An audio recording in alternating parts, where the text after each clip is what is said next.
regardless of the potential repercussion.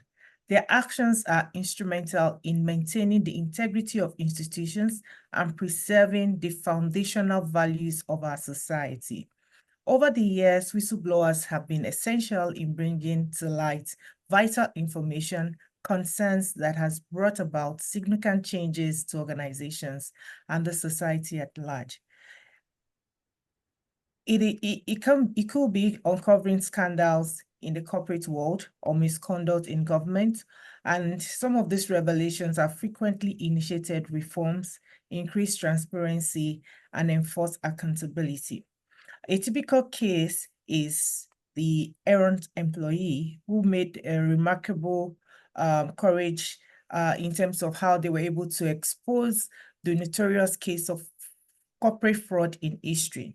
Their actions, along with those of many others, serve as a powerful reminder that a single voice can indeed make a profound difference.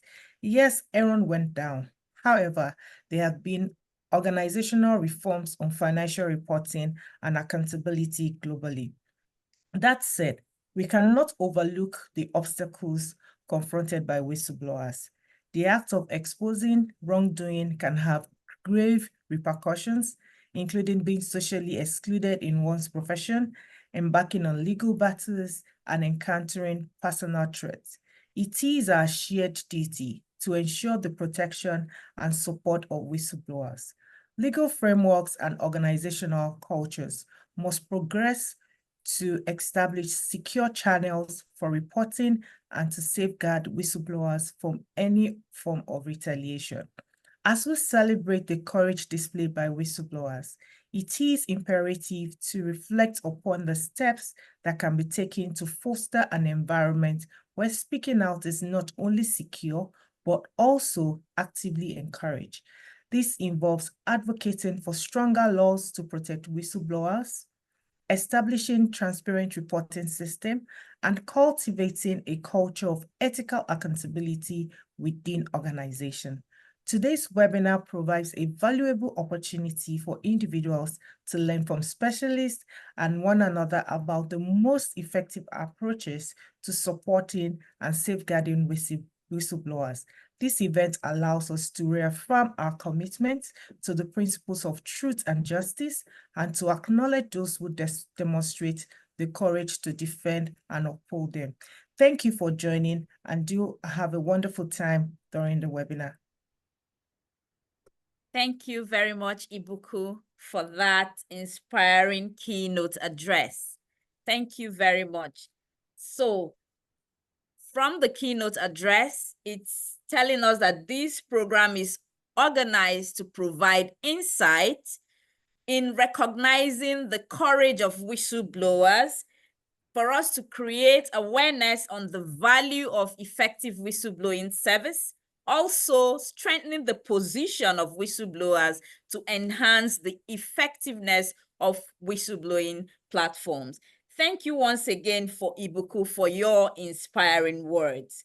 Now, moving on, we want to introduce our distinguished panelists to you. We want to let you know the people that are going to be speaking to us on this noble event, okay? And now, the first on our list is Beulah Adeoye. Beulah is a partner in Financial Advisory West and the West Africa Forensic Leader. Beulah leads the forensic practice of Deloitte Financial Advisory in West Africa. He is a qualified lawyer and a chartered accountant with a deep knowledge of ethics. Beulah has several years of experience in the provision of whistleblowing channels to organizations, conducting forensic investigations into allegations of fraud and misconduct, kickbacks, financial crime reviews, dispute advisory, contract compliance reviews, procurement, supply chain, due diligence, and contract life cycle reviews. His work as a forensic investigator often involves investigations into reports of unethical conduct, of employees, management, and other stakeholders through the reporting channels to appropriate authorities. Now, particularly Beulah has led and was in charge of the deployment of the whistleblowing channel for the Lagos state government in 2022.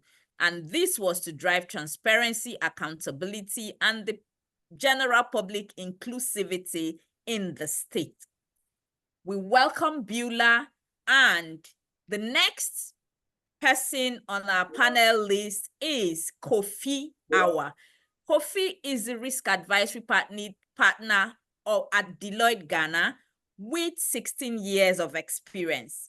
He has worked across major countries in West Africa, providing ethics, compliance, risk management, internal audit, corporate governance advisory services to clients in the financial services.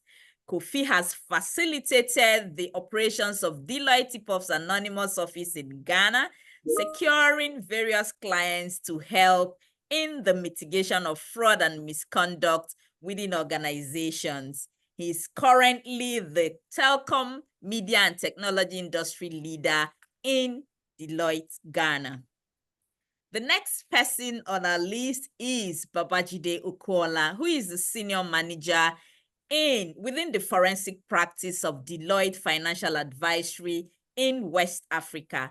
Babajide has over 10 years of experience conducting dispute advisory, forensic investigations, anti-bribery and corruption reviews, anti-money laundering reviews, procurement reviews, due diligence reviews, and so on.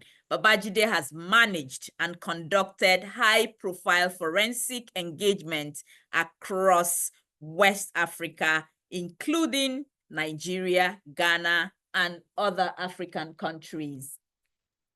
The next on our list is Constance Okilua, who is a manager in the Regulatory and Compliance Service Unit in Deloitte, Nigeria. Constance holds a bachelor's degree in law, holds a Bachelor of Law degree from the University of Nigeria, and was called to Nigerian Bar in February 2012. She has cogent experience supporting clients in corporate governance and regulatory compliance services.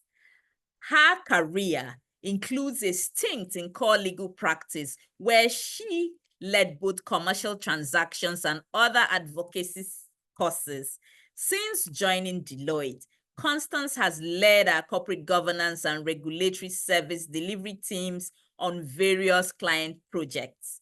She's an avid reader and always enthusiastic about supporting clients with optimizing governance and compliance practices. Today, these 4 panelists will be handling our questions. We will be having interactions with them to enable us get an insight on our theme, which is empowering voices and celebrating courageous whistleblowers. So going into the panel session, we'll be asking them questions which we expect them to use their expertise to provide insights for deeper understanding. Now, going first, we want to ask Beulah the first question. Oh, sorry. We are going to be taking it one after the other. And our first question goes to Kofi. Now, Kofi, please. What role does organizational culture play in either encouraging or discouraging whistleblowing? All right. Thank you, Nonye, and thanks panelists and listeners for being part of this webinar. Organizational culture is very key to the success or otherwise of whistleblowing, and simply because the culture that is set out would either encourage or discourage whistleblowers to opening up. And why am I saying so? From experience, what we've seen is organization that is open to dealing with, that is genuinely dealing with impropriety and putting in place the right framework, and also putting in place the right procedures for dealing with wrongdoings within organization, clearly promotes the opportunity for their staff and other people within the organization to open up. One thing that is key and encourages people to want to open up is when they see that when they do open up, one, their identity is safeguarded. Two, actions are taken, not when those issues are brought to the leadership attention, they are swept under the carpet. And in most cases, perhaps even the identity is given out, so they are being victimized. So the culture of openness and the culture of saying we want the right thing to be done, and we encourage staff and by extension, even our vendors to open up when they see impropriety, would encourage organizations and people to open up and want to blow the whistle. When you have the reverse, which is organizations where they just put it in writing by way of policy, but are not putting it into practice, you see people just say, please, they just have this by way of decoration. And therefore we are scared of, blowing the whistle or opening up. So culture, again, it is driven by the top, the leadership. Do you preach? Do you practice what you preach? Do you actually have that commitment to want to protect the integrity of the organization? And by extension, do you want to protect the identity of the whistleblower? So I think in a nutshell, that is what I have to say when it comes to culture. It is important. Those two things need to be looked at. One, first, the organization is committed towards what they preach. In other words, when they say they want people to blow the whistle, they will protect the identity, they do so. Secondly, when whistleblowers blow the whistle, not only do they investigate, actions are also taken, which is key. If you do that, it increases the confidence that the whistleblowers have in the system, and then they are comfortable to blow the whistle. Thank you. Thank you very much, Kofi, for that insightful feedback. And in a nutshell, Kofi is saying that organizations that want to establish an effective whistleblowing platform that will encourage whistleblowers, they should walk the talk. Okay? So when you say something is in place, you should put it in practice, make it a culture so that everybody will see that you are actually practicing what you preach. Thank you, Kofi, for that feedback. Now let's move to Babajide. Babajide, please, can you explain the potential risk and benefits for employees who choose to blow the whistle? Thank you very much, Noe. And once again, thank you to the panel and to the organizers of this event. Your question is two-pronged: risk and benefits. But when you look at our culture, when you look at Nigeria, when you look at the West African environment, you understand that many of us, we have what we call relationship capital. And because of that relationship capital, or the people that we've worked with over time, we tend to find it difficult, or people tend to find it difficult to blow the whistle. Now, for somebody who has therefore now decided to blow the whistle, there are certain risks such an individual would face. One of such is, like Ibukun rightly pointed out during our keynote, you become ostracized. People begin to look at you to say, others are doing it, what is your business? From our experience, we've seen people tell us, even when we're investigating that, whistleblowers have told us, people have told them, is it your father's company? So we tend to have this view within our environment. And so when you then have individuals who want to blow the whistle, who are courageous enough to blow the whistle, they tend to face ostracizement. Some of them tend to be stigmatized. Some tend to be set aside. Some tend to even be reassigned to different job roles because they have taken that bold step to blow the whistle. So there are different risks. Even in certain instances, we've heard of where people have had to face legal risk because they've had to blow the whistle. And, whenever you're blowing the whistle or an individual is blowing the whistle, they tend to be the ones that are that tend to then face such panel, despite the fact that they are not. So there's loss of trust. There could even be career impact on them. Those are some of the risks that whistleblowers tend to face, especially in an environment where people have built relationship beyond blood, but have built that relationship over time. Now, in terms of the benefits, so that I speak very quickly, one thing we found is whistleblowing helps to discover fraud. The ACFE report to nations of this year, 2024, makes it clear 43% of fraud was discovered via tip. And so what it therefore means is that you have an organization that has an improved work culture. You have an organization that even in the US, for instance, last year, it was reported that SEC paid out more than $600 million to whistleblowers. So there's also financial reward in terms of financial benefit. So over time, there's also business continuity, because when fraud or unethical practice is reported, the company is able to nip it in the bud, and accordingly, they can then have they can have their business or operations function effectively. So these are some of the risks and benefits that you tend to find, especially when you have a whistleblower or an employee who decides to speak up. Thank you, Noe. Thank you, Babajide, for that insightful feedback. Your response is so apt. There are risks and there are benefits, okay? So Babajide, in a nutshell, is trying to make us to understand that the risks are there. Also, there are benefits as well. It can impact someone's career impact. And that takes us to the next question, which is directed to Constance. Constance, please, how should organizations create an environment that encourages whistleblowing? Thank you very much, Noye. I'm excited to be here. And, drawing from some of the things that have been said earlier, like Kofi mentioned, culture is key when it comes to enforcing and creating an environment that encourages whistleblowing. And something he said, which I'm going to start with, is walking the talk. So the tone at the top has to be clear.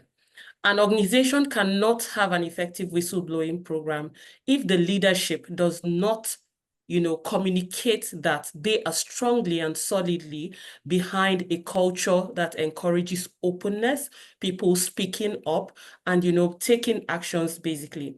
So we'd start by saying that the tone at the top is very key. Leadership must not only be seen to have put down policies, but also from their activities, from their conduct, give that very strong support to seeing through on whistleblowing in the organization. So a few other pointers in this light would first be about policies, because policies basically weave the narrative together. Policies help you set the ground rules for effective whistleblowing. And the organization should be mindful that when setting down policies, they have clarity as to the regulatory requirements, they have clarity as to their unique business environment, they have clarity as to who their stakeholders are, and the policies address each and every one of these segments, right? So riding on the back of that will be the need to communicate and train your stakeholders. For starters, your employees must understand your whistleblowing program. They must understand the policies. They must understand what is driving it in the organization. And then, consistently, like it's popularly said, the human mind requires constant reminders. What we have seen, in the course of supporting organizations on their corporate governance reviews and all of that, is that sometimes employees are trained when they're brought into the organization, when they're in the academy, they're taken through whistleblowing, and then the rest of it just, is forgotten along the line. But organizations must be very mindful to continually remind its stakeholders, not just employees, but other external stakeholders of its whistleblowing program. So the next key thing for an organization to encourage whistleblowers is to also ensure continuous monitoring and reporting of the whistleblowing program. Monitoring should be a proactive activity, it should be a continuous activity. And it should not just be a checkbox at any point, because sometimes we also see that organizations at some point start receiving 0 reports. And sometimes they are not even mindful to say, okay, what is driving these zero reports we're getting? Is there a consent somewhere? Are platforms effective, etc.? So the mindfulness of that when even taking on reports is something that would support and encourage whistleblowing. The other thing I have here is regarding the protection of the whistleblower, and that point cannot be overemphasized. Like Babajide said when he was speaking, whistleblowers face that continuous fear. You know, there's always that battle between reporting or keeping quiet because of the possibility of being ostracized or the possibility of suffering some kind of setback, etc. The organization must be strong 101% on the protection of whistleblowers. And this should be something that, you know, should not only be said or mentioned in policy, but should effectively be seen, you know, when people, you know, build that courage to make reports, essentially. And my last point would be, you know, being mindful about having sacred cows in the organization and the likes. Organizations must be mindful of that. There should be no limit to what people can report, and this should be continually reinforced. Thank you, Noya. Thank you, Constance. Thank you so much for your response. So, riding on that, you mentioned the need to communicate and training. So I will want you to also elaborate what resources or support systems should be made available to whistleblowers within an organization. Please, can you emphasize on that, please? Thank you very much, Nonya. And just like Nonya has said, or like said earlier, you know, communication, training, and making sure whistleblowers are aware is very key. And some of the things that should be on ground, some of the applications, some of the solutions, you know, basically the infrastructure that should be on ground to support this, you know, foundationally means you need to have effective whistleblowing channels, reporting channels. You know, so we talk about having telephone lines that are working, right? And sometimes we encourage organizations to see that these telephone lines are toll-free as much as possible, just to ensure that, you know, at any point, whistleblowers are able to report. You know, having channels that are also available 24/7 is critical, because then you have scenarios where people are at work, they're not comfortable talking in the office, or, you know, putting a call across in the office. They don't know who might be looking over their shoulder if they choose to type a mail, and then they get home and they're saying, oh, it's close of work, nobody will be at the other end to take my call. That should not be the case. So a platform that operates 24/7 is very key to support a whistleblowing program. So I think in that light, organizations should be mindful to be available both via applications, web applications, telephone lines, emails, etc., you know, to take on whistleblowing communication 24/7. That in itself would enable the whistleblower to report events at any time during the day. Thank you. Thank you very much, Constance, for your insightful feedback. So moving on, our next question goes to Beulah. Beulah, from your experience, have there been instances where whistleblowing tips have resulted in significant implications by way of helping an organization address what may have resulted in business failure? Okay, yes, so absolutely. Thank you, Noye. There have been several instances that we can record where the action of whistleblowers have assisted organizations in such a way that what could have become a business failure has been prevented or averted. Even in Nigeria, there are quite a few examples to share. For instance, in the national oil company at some point in time, around about 2018, there was whistleblowing around certain misappropriation of funds, unaccounted for funds. Some of these were celebrated, and some of the whistleblowing that actually happened at the very highest levels, raising concerns. The investigation into that helped to then identify what the root causes of this was involved and actions taken. We also have examples in the financial services industry, specifically banking, where whistleblowing relating to the financial health of the organization had been surfaced to the central bank and regulators. And of course, when action had been taken in those regards, you had then seen how remedial action had been taken. So take, for instance, in one of the banks where the whistleblower action had led to an investigation on the financial health. This led to the exit of the management, board members, etc., intervention of the central bank. And that had helped to save investor,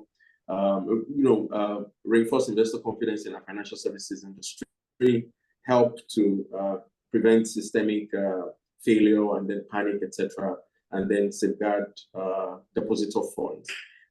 Even in the revenue,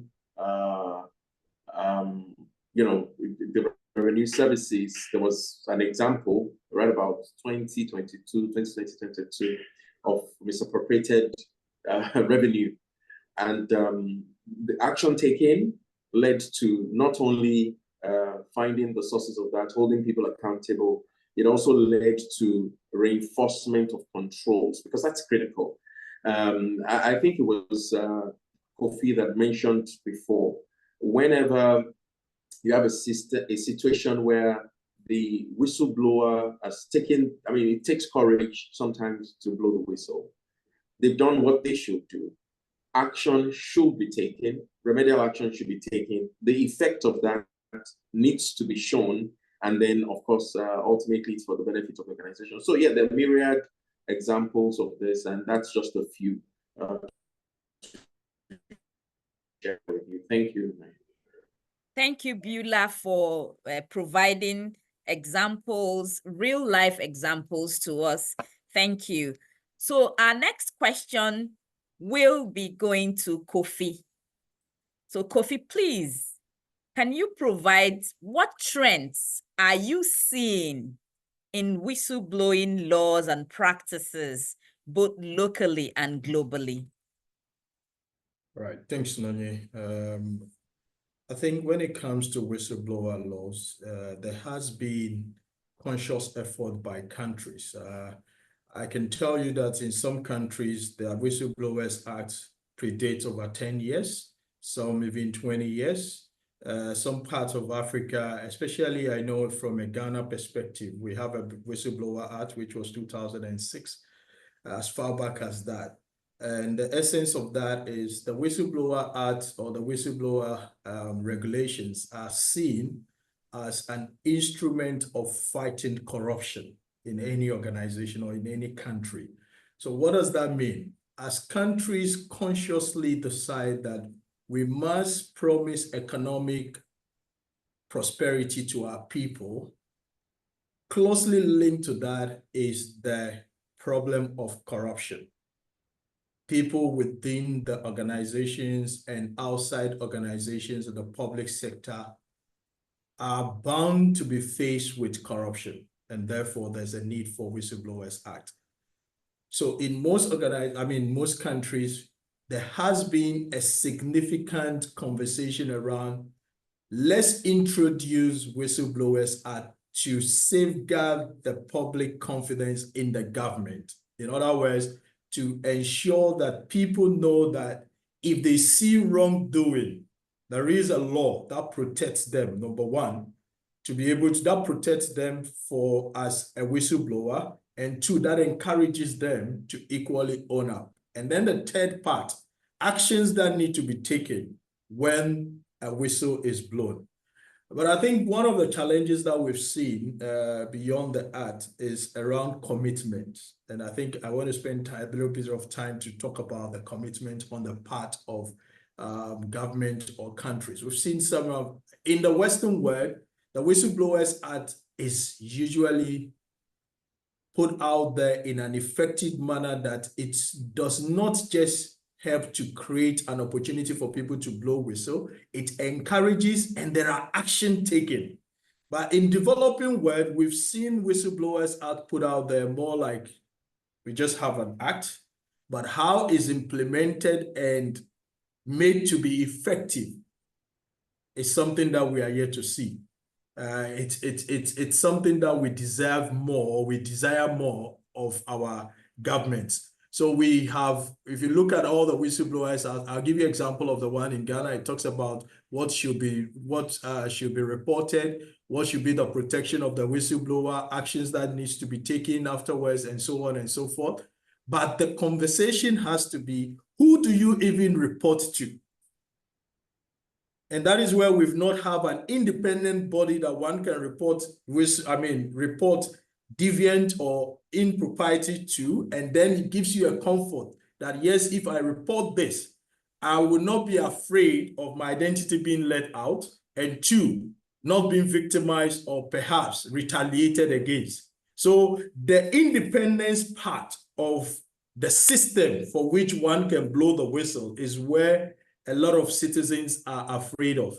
We've seen that happening, that even within regulatory environments such as, for example, the SEC in Ghana has introduced as part of the corporate governance requirement that every organization must have a whistleblowing platform, and it must be outsourced. And the reason for that is to create an opportunity for individuals within organization to have that confidence that indeed, if it is outsourced, to some extent, you are safeguarded and you have certain guarantee that indeed you are not reporting impropriety or deviant behaviors in organization to the same people who have committed that particular, deviant behavior or impropriety within the organization. So I think that is where the problem is. In the UK, we know with the whistleblowers that there is a separate body. In fact, in the UK, there is a private sector involvement. And therefore, if you are blowing a whistle on a public sector's staff or public servant, you are not afraid, because you know to a large extent there is that protection. And I think that is one of the things that we need from an Africa perspective, and by extension West Africa, that our leaders must ensure that in order to make to bring about transparency in governance and ensure that indeed we can achieve a level playing field where whistleblowers are comfortable to open up, to blow the whistle, that they are given that opportunity, that the channel in which they are going to be reporting safeguards their identity and protects them.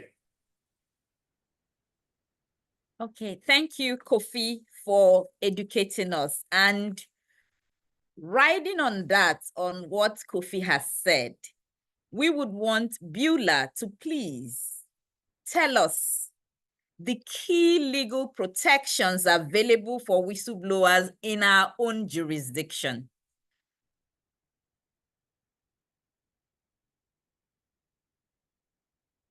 So we want to call on you, Beulah. Okay, Beulah is here, riding on what Kofi has said. Okay, so thank you very much, Noye. I think in terms of protection for whistleblowers, the first thing to be understood is that the organization itself, in setting up the whistleblower protection, must maintain confidentiality. The most important thing is confidentiality. When you say you blow the whistle on wrong empirical fact, the preponderance of people in an organization ethical and want to earn their living honestly, want to follow the rules. I mean, they don't want to be fired. Or if you want to do things properly, that's the assumption. When they see things, they are the ones that are closer or closest to the operations of the organization, and they see things. The first fear they have is, if I report this, what then happens to me? Okay, so the first protection you must give to them is confidentiality. And that's why one of the leading practices with regard to whistleblowing is an outsourced third-party whistleblowing channel, like the one Deloitte provides, even if I do say so myself. Because you can, part of the service level agreements you have is on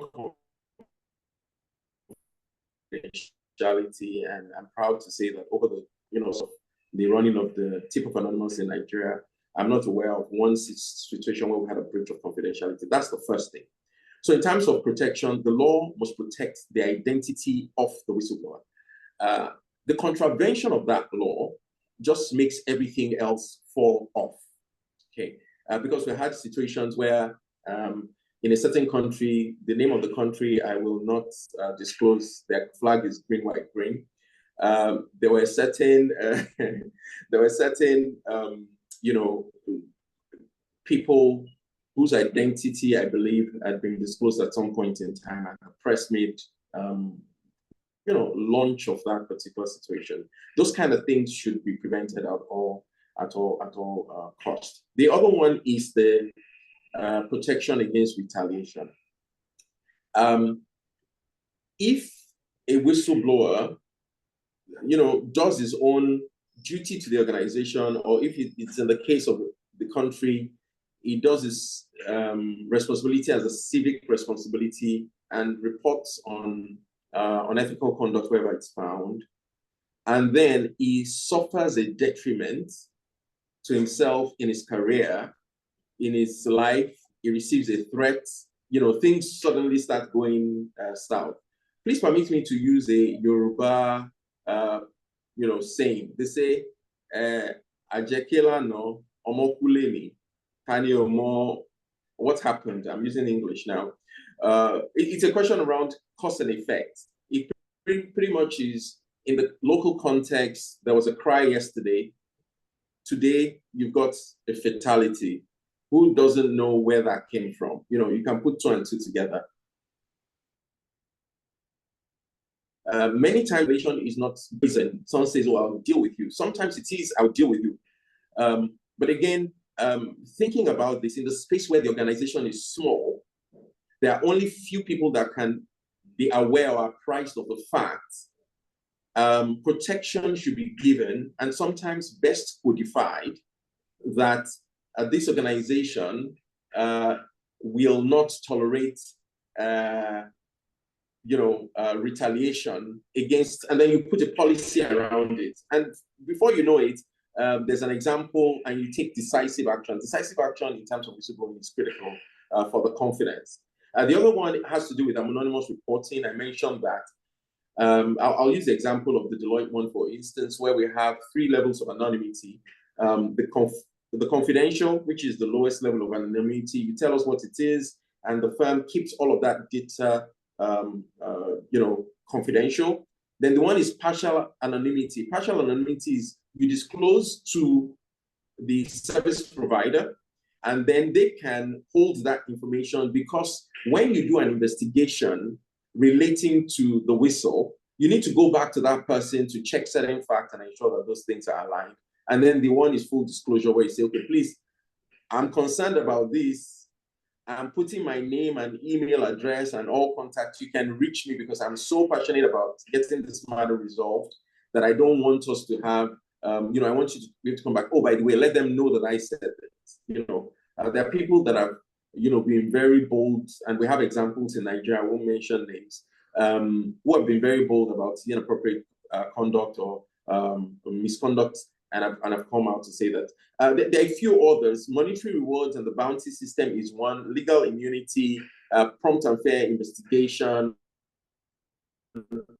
access to legal remedies, etc. Those are some of the things that are critical as protections in terms of the whistleblowing in Nigeria. I'll be happy to, I mean, I can speak in more detail around them, but I think in the interest of our time, I'll just stop at this for now. All right. Thank you very much, Beulah, for that feedback. Okay. So Beulah has just said that an effective whistleblowing platform will go a long way to help in protecting the whistleblowers. Okay. And that takes us to the next question for Babajide. Babajide, please, we would like you to throw more light on how organizations should handle a whistleblowing report to ensure it is investigated thoroughly and fairly. All right, thank you. When an organization receives a whistleblowing report, the first thing that is advised is you must acknowledge receipt. You must ensure that you are passing a message that this we have received and we will not take lightly, that necessary steps will be taken. That's one of the first thing, or that's the first thing that is usually advised for organizations. Either you are outsourcing it or it is what you are operating internally. It's something that must be done. Then secondly, the legal protection Beulah mentioned, which is the very pivotal one, is you must activate confidentiality protocols. You need to determine the sensitivity. You need to determine the anonymity. You also need to determine those that should also be involved. It's not just to make you get a report, you want to start investigating, or you go all out, you go to the field and start telling everybody, oh, we have a report. No, even as whistleblowers, it's not encouraged for you to tell everybody you have. So as organizations, you must ensure that confidentiality protocols are activated. Then subsequently, you then carry out a case assessment. This report has come in. Is this something we have to do internally as an investigation, or is this something we need to get experts who will come in and do a thorough deep dive? You know, you need to do a case assessment. You also need to know this report has been blown against, or the whistle has been blown against a certain individual. What is the person's level of seniority? What is there an impact, or is there a likelihood that this person could impact or direct the flow of the investigation? So then the organization needs to make a determination whether such a person needs to step aside whilst the investigation is going on, or there's a need for that individual to still be there. So organizations need to determine what is essentially. So you need to put in place some of these safeguards. Then thereafter, the investigation is conducted. Now, when conducting investigation, please, we must take note. It is to ascertain the veracity or otherwise of such an allegation. It is still an allegation until it is proven otherwise. So many times, we must also remember that in West Africa, in Nigeria, here, even where you have an accused person or you have a subject, they are first of all adjudged to be innocent until proven guilty. So we cannot then carry out investigation with the aim that you must find fault. The most important thing is you want to confirm whether that allegation is indeed can be buttressed, and your investigation has to be fact-based. It has to be proven with evidence. Evidence, either real evidence, documentary evidence, oral evidence. You need to ensure that there is evidence to buttress whatever investigation you are carrying out. And then another point that I must raise, or that I must point out, is where you are carrying out an investigation, there has to be proper audit trail. You need to ensure that things are documented and there's a proper audit trail. In certain instances, when carrying out investigation, so from our experience, when we support clients with this, there are instances where we've had to go back to the whistleblower. Certain times, like Beulah has said, you have whistleblowers tell you, oh, you can reach me, partial confidentiality. So you go back and seek clarification. And let's not forget, the most important point is you want to ensure where you want to confirm or validate whether the allegations are indeed true or can be buttressed. Now, the last point that I'm going to say is where you have now buttressed or confirmed the allegations, there's something that is called consequence management.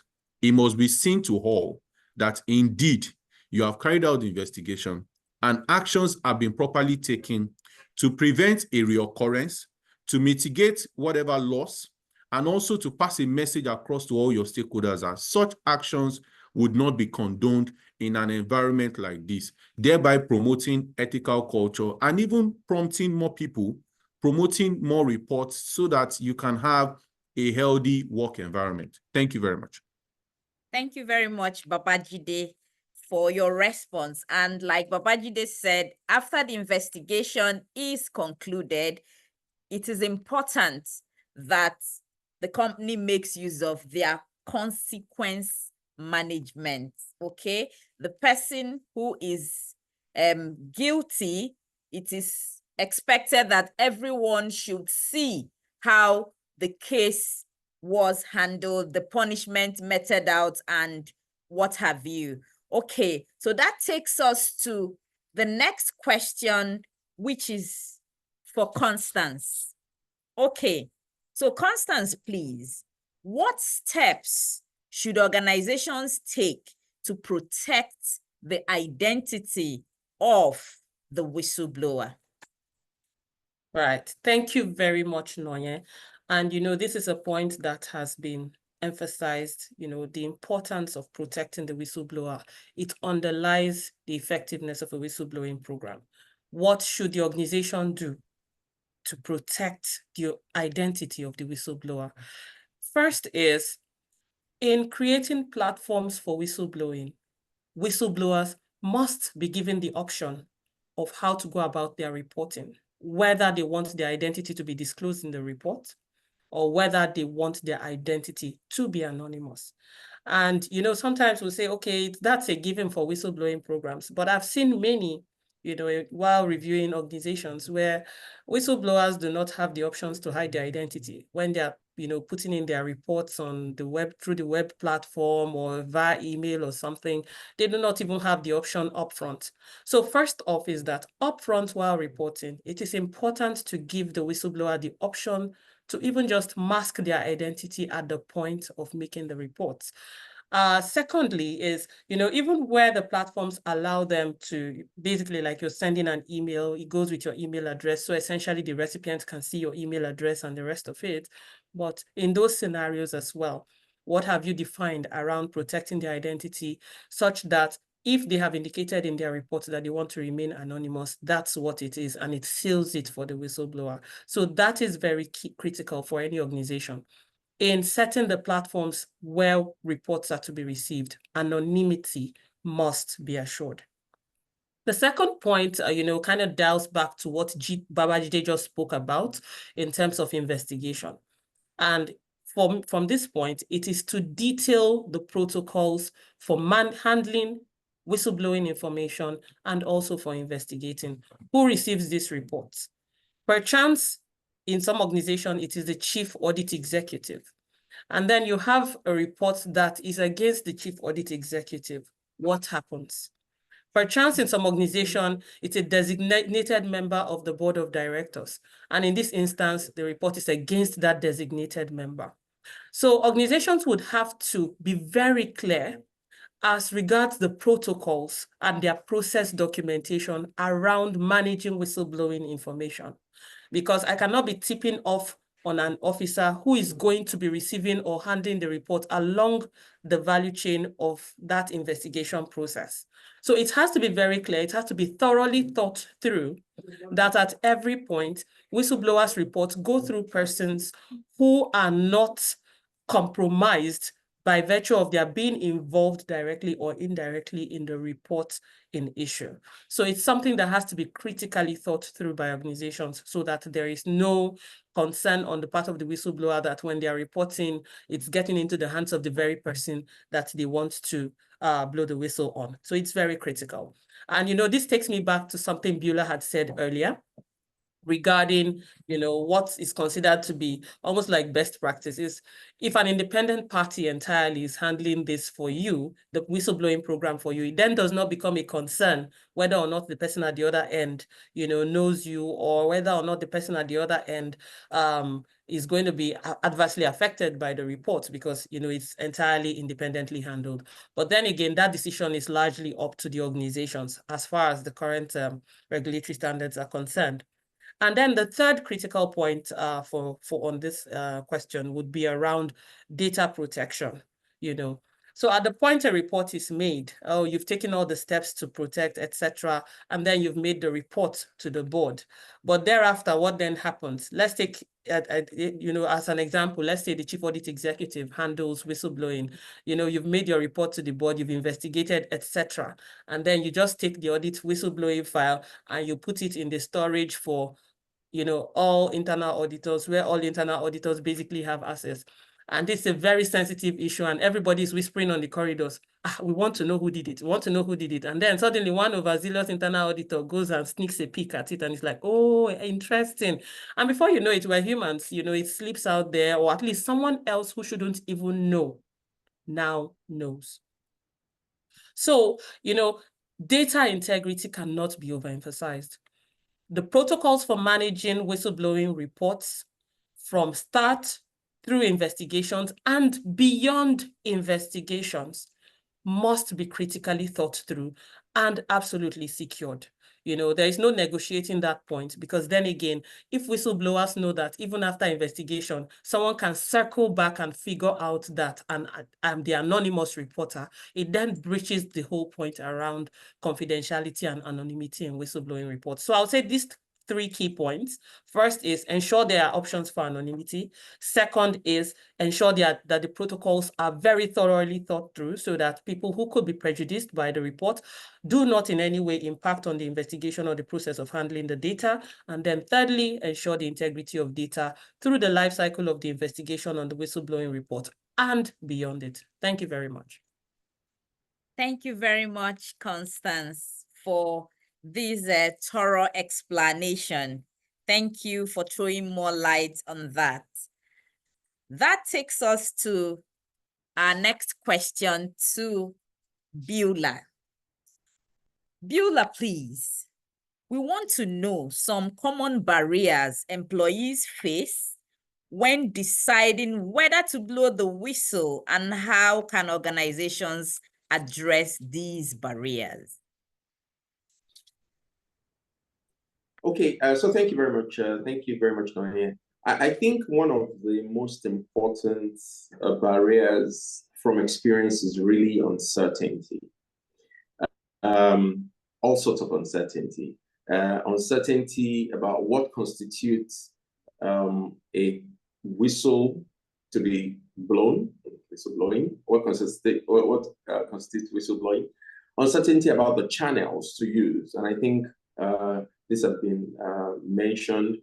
Uncertainty about the outcome of the concern raised, whether it will be treated, whether it will be confidentially handled. Uncertainty about retaliation and the future of the whistleblower. Uncertainty about awareness, etc. But I'll take it one after the other. So I think at the bottom of the barriers to whistleblowing is uncertainty. I know about, let me give an example. There was an organization once where we were, doing investigation. They have a whistleblowing channel, one of the leading organizations, Nigerian organizations, but very strong ethical culture to the access to do some investigation. And when I spoke with the subject of the investigation, the first thing he said to me, I know this organization. I know the facts of this situation. Don't waste your time. I also know the consequence. This is, I've gotten all the documents. I put it in a brown envelope. Take, okay? I know I'm fired, okay? And it was impactful to me. It was earlier in my career, because when there's certainty of the critical aspect of creating an ethical culture, the cause and effects, the process and the outcomes are known. This organization, the oil and gas space, the still remain our clients, have been leading in this space for years, to the extent that they've seen the subject of this particular investigation has seen enough examples that this is how it goes. Once the whistle is blown, once the outcome, once it is investigated, once they get professionals to do it, once the outcome is, this is a consequence, I know I'm out. The person has done the math and is not wasting the time of the organization. And it was one of the comments we made in terms of reporting, in terms of almost like an apolocutus, that this person, recognizes your ethical culture, recognizes the outcome, recognizes consequences. And, I think that was one of the comments we made. So the point is that once once there's certainty, then the whistleblowing process, the procedure, and the value chain succeeds. Now, let's talk about fear of retaliation. Fear of retaliation is a big one in terms of uncertainty, and that causes a barrier. I use the example of when only, let's say there are 5 of us in an organization, in a department. 2 people are on leave.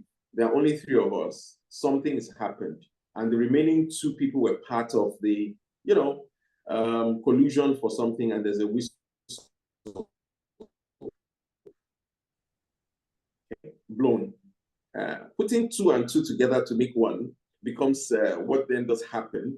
And then the question then is, should I blow the whistle? Will I not be retaliated against? In that kind of situation, then the organization must have very strong rules relating to anti-retaliation, potentially in their policy, to remove that uncertainty, that even if we know that this was you reporting, although we'll say keep it confidential, then your career is not jeopardized, your promotion is not jeopardized, your progression is not jeopardized, your security is secured. The flip side of that is where people also, and I think it's important to mention it, where people, out of being naive or people being overzealous, I've heard the word overzealous from Constance today, then blow the whistle and then go to the subject and say, by the way, I've reported you, you will see something.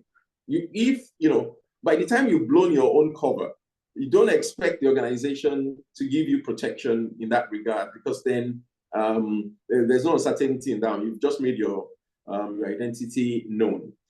In terms of lack of trust in the system, and I believe that lack of trust is a critical thing that must come from the tone at the top. Senior leadership in an organization must set the tone at the top. And I think the example has been used when this ultimately goes to the chief audit executive and he's the subject, or it goes to the board member and he's the subject. Typically, in putting together the scheme for this, it is important to look at those peculiar situations and see if we can mitigate those in the process so that they can be them. Finally, lack of awareness. I think that in terms of lack of awareness, it's important to do reminders, to reinforce it, town halls, etc., and let people be aware of what is in place with the organization in terms of whistleblowing. Thank you for your time. Thank you, Noye. Thank you very much, Beulah. And I want to go with that last point. There should be awareness. Whistleblowers are to be aware of how they can raise these concerns, how they can report any incident of wrongdoing that they have observed. They should understand the process. They should also know how to go about reporting it, okay? Because if you understand how to go about it, sometimes what you see as a barrier may not necessarily be that barrier as it is. So thank you, Beulah, for that insightful feedback. Now, the next question we have goes to Kofi. So Kofi, please, we would like you to tell us the ethical considerations that should guide the handling of whistleblower cases, please. Thanks, Noye. I think Babajide had earlier mentioned some of them, but I would just reiterate some of the points. First and foremost, I think it is important for anyone handling whistleblower case to be very professional. Professionalism is key. Professionalism to the extent that you must understand what your role is as a whistleblower handler or a tip of anonymous handler. As a professional, you must treat all cases of whistleblowing or whistleblown or tip of anonymous as confidential. Confidentiality is key. Confidentiality means that even if you have someone else within your team who was not originally the recipient of that particular case, he or she must not be aware of it. So confidentiality is key. Confidentiality of the information or what has been reported and the individual that has reported the case, you must equally protect such a person. Number two, I think Babajide also did mention that. In other words, you need to evaluate the case. What has been submitted? What issue has been reported? What needs to be done? Who should we escalate the matters to? Now, you cannot, for example, see a whistle blown on the MD, and even though where you have a tip of reporting metrics that if there is a matter pertaining any issues within the organization, the MD should be the recipient, and therefore you escalate it and send to the MD. That again defeats the purpose of whistleblowing. So that cannot go to the MD. So you must understand, do we have individual within the chain of command who could influence, one, the confidentiality of the information, the identity of the whistleblower, and even have an impact in the investigation of the whistleblower case? That person needs to be taken out. And therefore, that person would not be qualified to be a recipient of the case that has been reported. And I think I need to add something that is key. And we've seen this happening most often. People feel when you blow a whistle and you tend to support it with evidence, it therefore means that the what do you call it? The accused in this case, or the culprit, must be seen to be guilty. It is always not the case. It is when you deep down and go into investigation to unearth, and I think that is the word, it is fact-finding. The word is fact-finding. You have blown a whistle as a whistleblower, your work is done. There's another team that is supposed to evaluate what has been blown. And I think I saw a question where somebody asked the question, how do you balance where people just come and want to blow a whistle for the purpose of victimizing a colleague? And so that is where the case analysis come in. What has been blown? How true is it? What are the evidences available to us?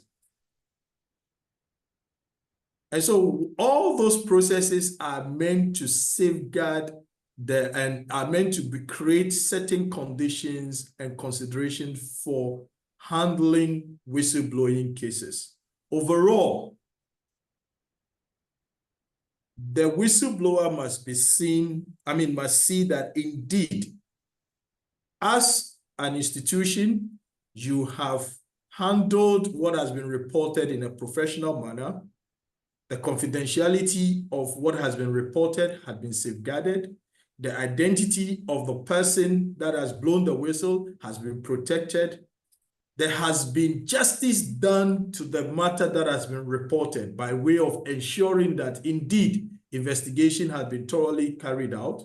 The outcome of the investigation is well communicated back to even the whistleblower, and actions are taken. Because if indeed the whistleblower had done or had just blown what we call false whistle, has blown a false whistle, the consequences also need to be melted on the whistleblower so that people also know that you cannot just use that platform to blow false whistle. So it's important. So we need to bear those in mind. And lastly, management must always set things on record and ensure that indeed for the purpose of setting precedent within the organization, people are aware that if this happens, these are some of the consequences that are taken. And that is the consequence management side. So I think in a nutshell, those are the procedures or the considerations that need to be taken by organization in ensuring that they protect whistleblower cases. Yeah. Thank you, Kofi, for doing justice to that question. And thank you, our panelists. Now we want to go into the questions, some of the questions that we received from our participants. And at this point, we want to say thank you to our participants for paying attention, because it shows that they are following appropriately. So we have a question from Judith Okafor, and that question, I'll be directing it to Ibuku. The question says, what systems are put in place to manage the accuracy of the information given by the whistleblower? Ibuku, please respond. Thank you, Noye, and thank you to the panelists. I know if Judith had been listening, she would have heard some of the things that I've said about setting up a system to protect the whistleblower. I think one of the things that we have seen and organizations, what organizations have done over the years is for them to have an anonymous platform or set up a platform where it is hosted outside of the organization. And what does that do? It creates that level of confidence because the recipients are not individuals within the organization. And when they receive some of these reports, they're able to know who to address it to. For example, imagine if the whistleblower blew a whistle on a senior executive member for such a tip-off. Ordinarily, it won't go to any of those senior executives. It will go directly to the board chair, and the board chair can then decide how to go about it. This is just one of the examples. So another thing that can also help the organization is to have an awareness session, and the awareness session could be embedded during the induction process for the organization, because that further reinforces the culture and the ethical practice in the organization. So before you're getting into the organization, it's part of the onboarding process for you to know, should you see anything wrong, this is the process, this is the system that is available to you. And also engaging in putting together a proper whistleblowing policy. You know, when you have the whistleblowing policy that clearly outlines how the whistleblower will be protected, what's the consequence management, and how the process is going to be treated, all of this further reinforces how the whistleblower will make use of the platform. Some organizations may choose to handle it internally, but when they want to handle it internally, they need to be sure that the recipients are people of high integrity to maintain the confidentiality. But from experience and best practice, it's shown that the most effective platform has been platforms where they are hosted outside the organization, and it allows more people to really blow the whistle. There are different channels that they can have. They can have a web portal where you can go in and just log on to a website and then put up all of the details without disclosing who you are or remain anonymous. The other one is having different toll lines, and some of these toll lines are customized for the organization, so that it reads that yes, you are reaching out to a platform. Some of these things are ways that we've seen organizations put together systems that allows the whistleblower to really send a tip-off on wrongdoings or fraud within an organization. In summary, it means that they need to have a process for onboarding of new hires within the organization, continuous awareness session, have posters within the organization that keeps reminding the whistleblowers that this is where to reach out to should you have any concerns or complaints, with the relevant numbers and the links to the platform, and also considering hosting them outside of the organization to ensure that yes, the whistleblowers, they are confident that yes, the information is treated with the highest level of confidentiality. Thank you. Thank you, Ibuku, for that interesting response. The next question we have in our Q&A from the participants, the question says, and I think Kofi has actually mentioned this question while he was talking, but just to reiterate so that the person who said the question will know that the question has been answered. How can organizations effectively balance the protection of whistleblowers with the need to address false or malicious reports? Kofi, please, I want you to kind of summarize on this again. Thanks, Nonye. I think for the person who asks that question, when a whistle is blown, and I think Babajide and every one of us on this call have constantly said that the accused is seen as innocent until proven otherwise. In other words, if a whistle is blown, action is not just taken immediately to say, yes, this person is guilty, let's lynch him, or perhaps let's punish him. No. There are processes in place to confirm the veracity or otherwise of what has been reported. In other words, we take due process in validating the accusation because it's an allegation.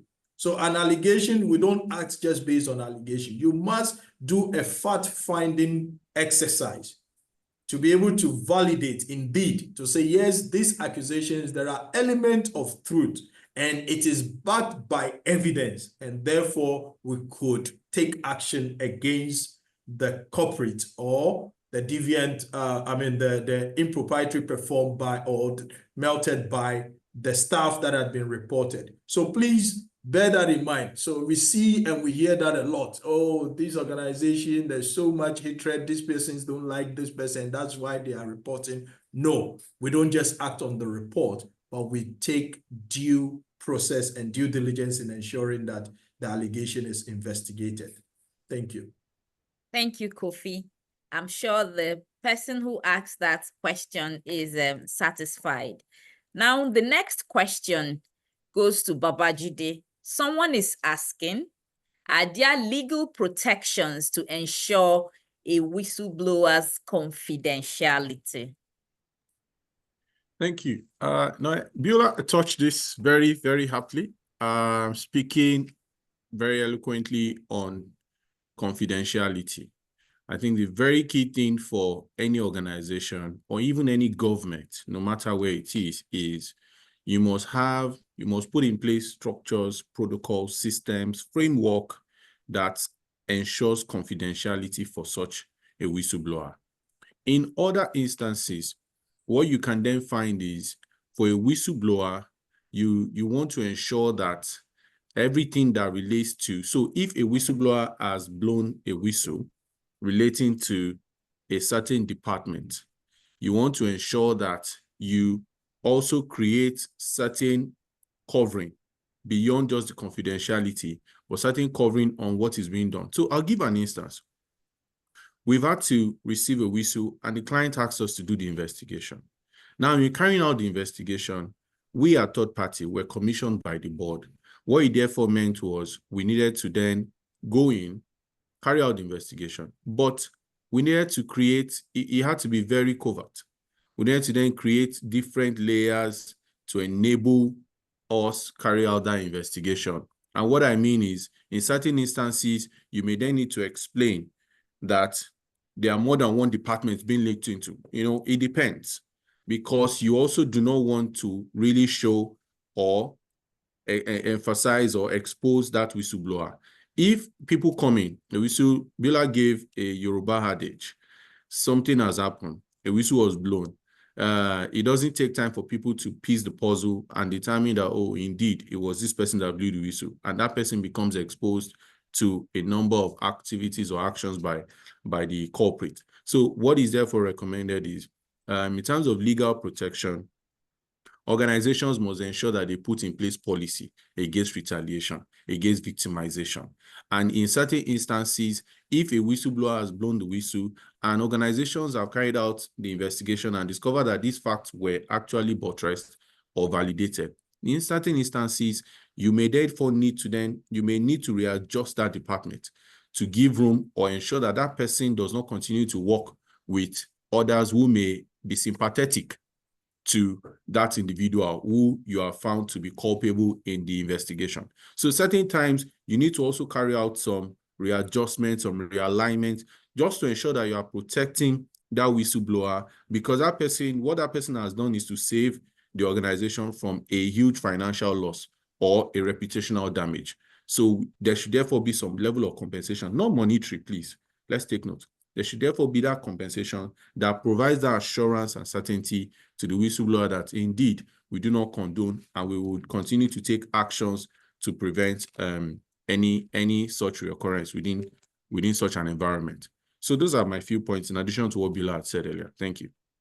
Thank you very much, Babajide. And it actually comes as if the issue of confidentiality is on a repeat.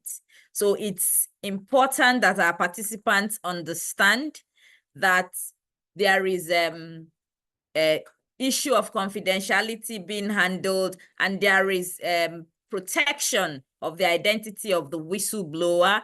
And that's why when you look at some of the questions, it's like it's a repetition of what has been said before. So on that note, I want us to take another one that says, is there any provision to the in the act to reward whistleblowers that their report turns out to be true and save the organization apart from protection? Okay, is there any other reward that is given to this whistleblower? So, and I will want Beulah to respond to this, please.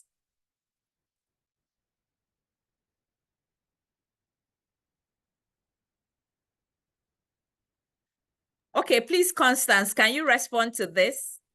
No, I'm sorry. Could you repeat the question again? Sorry. Oh, okay. Thank you, Beulah. So the participant is asking, is there any provision in the act to reward whistleblowers that their report turns out to be true and save the organization apart from protection? Okay, so true and save, yes. Yeah, that is a trick question. So why is the person trying to trip me over? Right. Okay. So if we're speaking about Nigeria, there's a bounty program that was announced. Now, but if it comes to an organization, you cannot legislate other people's pockets. Okay. What you can say is, oh, there's a provision relating for a bounty program, in quotes, I'm calling the bounty program, where whistleblowers will be rewarded for this based on these parameters. And we've seen how in Nigeria. An example I cited was disclosed, and people were threatened, this and that. People came to the public to say, oh, I didn't get the bounty. This was what they promised. This is what they did not do. This things of that nature did happen. So yes, clearly, in terms of reward for the whistleblower, that's statutorily provided for. Now, in everything whistleblower, it is in the practice, okay? Like they say, the devil is in the detail. It is in the actual practice of whatever is in the policy or in the legislation. And then this person has not said whether it's the federal legislation or the local legislation. So I'll speak generally. Please allow me to speak generally. It is in the practice of it that the detail occurs, and then the devil is in that detail. So when it comes to rewarding whistleblowers, the first principle is that it is your responsibility as a citizen that when you see something wrong, you say something. For organizations, it's also your responsibility as an employee or a stakeholder in the organization that you see something, you say something.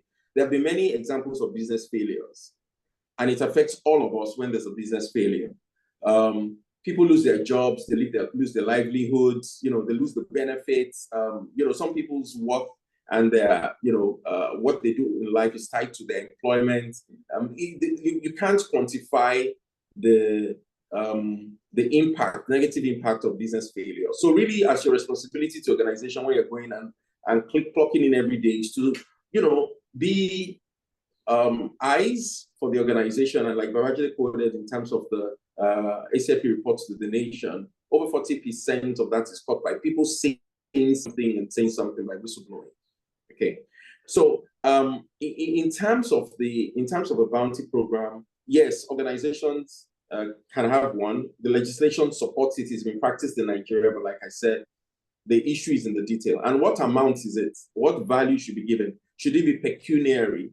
I'll hazard a guess and say no. There should be a higher value beyond me that should motivate people, ensuring that organizations work ethically, people do things in line with the rules. And when you put a reward system in place, it should also be reflective of the organization, the matter at hand. It's almost like you go to a court and you say, oh, you want to ask for damages. How do you quantify the damage? There's some guidance around that. And of course, if you didn't ask for it, the court will not so much to give award damages. It must be quantified in some regard. So there's some technicalities around that. But then yes, there is many organizations have that in place, and the legislation also supports it. All right, thank you, Beulah, for that insightful response. So we have another question here where someone is asking, and that question I'll be directing it to Kofi. Someone asked, are there professional standards that must be met in providing whistleblowing external service? Please, Kofi. Thanks, Noye. Yes, there are. And I think I'll start from where Beulah stopped. If you are providing whistleblower services as a firm, there are expectations on our part to ensure that indeed the setup of the professional services, it conforms to one, the Whistleblower Act itself within the organization or within the country in which we operate. So for example, in Ghana, there's the Whistleblower Act of 2006, and there are certain requirements in terms of protections and confidentiality and the setup and what is expected in terms of a whistleblowing process and procedures. That is one side, because again, you cannot be providing services for whistleblower and it's in contravention of what the act is expected of a whistleblowing process and stuff. So one needs to look at that. Now, beyond that, there is also confidentiality. Again, confidentiality rule, it's key, and it's linked to data protection. So again, you must ensure that from a data protection and information security perspective, there are certain criteria that we must meet. How is the system set up? Does it assure of the confidentiality of the whistleblower, confidentiality of what is being reported? How is it being handled? How safe and secured is the channel? And these are some of the things that are considered. And for us as a firm, Deloitte, our system has been subjected to all these tests and to ensure that indeed we do not in any way have any, what I will call, a breach in confidentiality, in the data, in the security of the system itself, the environment, because it's very important to make sure that, yes, the system is configured in a manner that is so secure that you can't have an external person trying to penetrate the system and get, very confidential information from the system. So we have that in place and it is safeguarded. It is what we call assurance by design, ensuring that the system has been designed in a manner that helps to protect the integrity of the firm and the individuals that will be running their information through Deloitte. Thank you. Thank you very much, Kofi, for your response. Okay, the next question goes to Constance. So someone is asking, when zero records are reported, the whistleblower are effective and functional. Periodic trainings and awareness are conducted by the organization. Now, are there any to-dos for the organization in this regard? Right. Thank you very much, Noye. And my response to that would be yes. There is more that can be done. You've mentioned training, you've mentioned checking that the platforms are working. If you listen to the session, you would have noted from the beginning, we talked about the culture, the tone at the top. So there's several salient factors. We've talked about process and procedures that govern the whistleblowing program. So I think underlying this, what organizations can quickly do is to perform a quality assurance review of their whistleblowing program. So you take an in-depth review of the program, both in terms of your processes, your policies, and your procedures, and in terms of your stakeholders' feedback on their perception of the effectiveness of the whistleblowing program. A standard that quickly comes to mind, when performing this sort of review is you can, reflect on like the ISO standard 3702, that talks about whistleblowing management programs and all of that. This can serve as a benchmark to perform this assessment. So the organization needs to step back and have a holistic view of its compliance program, of its whistleblowing program, to be sure, exactly what the root cause is when everywhere is silent. Because, then again, that silence is a very uncomfortable situation because it means either people do not have trust in the system or basically the culture of the organization is not encouraging people to speak up, so they do not see the need. So these are some of the things that can be easily addressed in that light. And, obviously, where the organization is in doubt as regards whether or not the stakeholders trust the system internally, the organization can also explore getting a third party to manage the system for a while to see if that changes the scenario or the situation, where people have that confidence that when they make reports, it is received by independent assessors or independent persons which then, builds their trust in making whistleblowing reports. So that's my thought on this. Thank you. Thank you very much, Constance, for your response.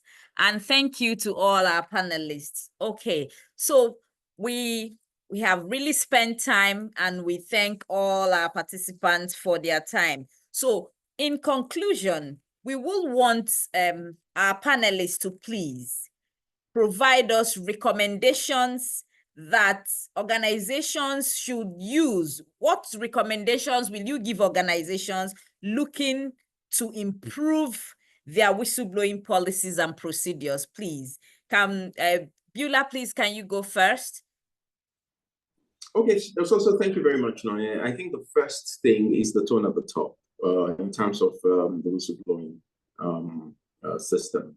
The first thing is that you can tell me whatever you tell me, but I'm going to do what you do. That's how culture works. Say all you want to say, write it on the wall, paste it on the boards, but the organization's culture is what leadership does. And there's no magic about it. The people will do it. It's like you have a child. The child will suddenly start exhibiting those things that you yourself, you have, right? So that's it. So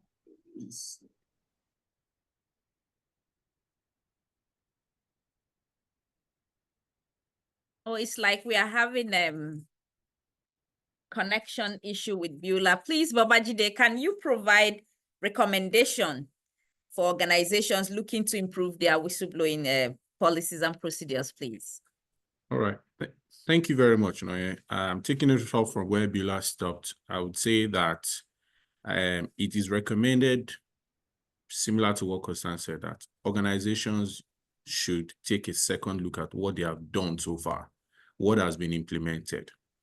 Policies are one thing, right? From a strong tone at the top, you then need to evaluate what you have done, what you have currently. Perhaps do a control assessment, do a control review of your environment, and see whether what you have is operating effectively. Is your whistleblowing platform, is your policy even meeting leading standards? Can you benchmark what you have against even your peers in the industry, even what is required from a standard point of view? So you then need to take a second look at this and be sure that what you have is even meeting the minimum acceptable standard. Thank you very much. Thank you very much, Babajide. Constance, please, can you provide recommendations? Right, thank you very much, Noye. And I'll just reiterate some of the points I had made earlier. The first is continuous training. The human mind needs constant reminder. So you can't over-inform, you can't over-train, you can't over-communicate. It has to be a continuous activity. So organizations should not lose sight of continually educating their stakeholders on the existence of this platform, the value of this platform, and the importance of this platform. So that is very key. And then the other point I would just mention before I yield the floor is regarding the timeliness of investigation. Sometimes what wearies whistleblowers is that taking action on whistleblowing reports could take forever. Sometimes it takes forever because they do not even see that an investigation has been initiated. Sometimes it takes forever because an investigation is initiated and let's say 4 years down the line, it's still a conversation that is happening back and forth. So while not compromising the need to be thorough, with investigations on whistleblowing reports, it's also important that the organization sets the right tone by being very timely in their whistleblowing investigation.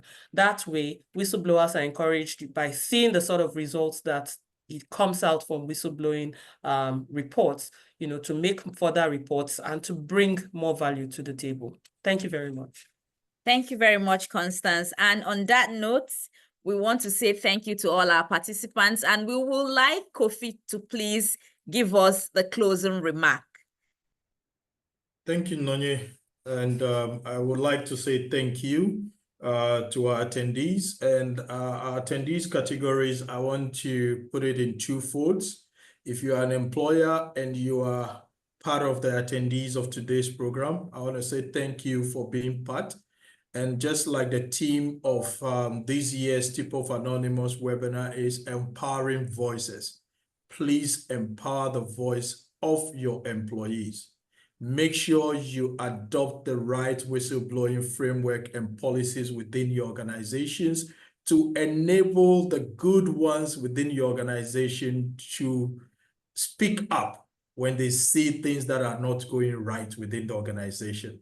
It is always important. It is not everybody within your organization that have deviant behaviors. There are some good ones who would like to speak up, but give them the assurance that if they do speak up, actions will be taken. And for employees who are part of the webinar as attendees, I want to encourage you. I know it is difficult to speak up because of the fear of victimization, even the fear that you don't want to be part of the reason why someone might lose his or her job. But let me tell you something. If you don't speak up and the organization goes down, you ever regret not ever speaking up. So please learn to speak up when that opportunity comes. And for our co-panelists, I want to thank you so much for the insightful contributions that you've put out here. It's been a wonderful session, and I believe that our attendees have been well equipped and well informed in terms of the usefulness of the whistleblowing platform and what is required of them. I want to thank you, colleagues on the call who made some time to be part of this program. Thank you so much. And for the organizers, this has been a wonderful event. Please let us have more of this. Thank you, everyone, and good to see you and hope to see you soon. Thank you. Thank you very much, Kofi. Thank you, panelists, for your valuable insights. We really appreciate. Participants, thank you for your time, for joining us, and we hope to see you again next time. Thank you all.